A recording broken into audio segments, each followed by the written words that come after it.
En çaresiz olursun, karşında geçitler ecen ağlasın.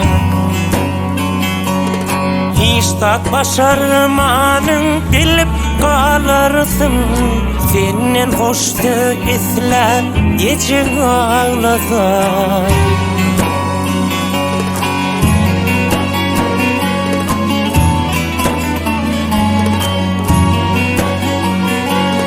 Yaşayaz gücümüz kendanda yetken, dünya bir bağlayan aklımı gitken.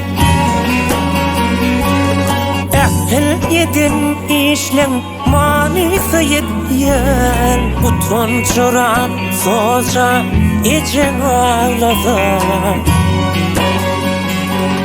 Ehil yedin işlen manisi yetken, utançıran soca ecen ağlasın.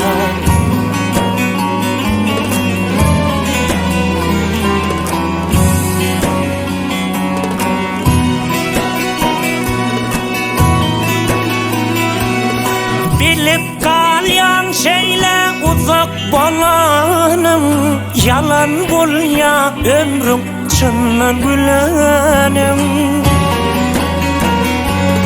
Duyduruyan yekeni yeke kalanım, içki derdin söylep ecen ağlasın.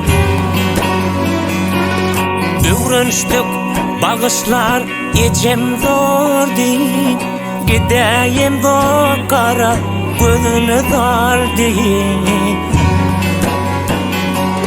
Tezevül mavatı yaşlara koyup, gitmenin ezize ecem ağlasın.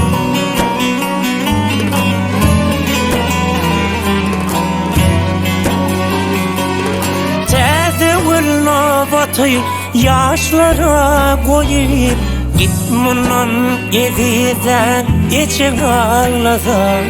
İçki derdin söylep ecen ağlasın.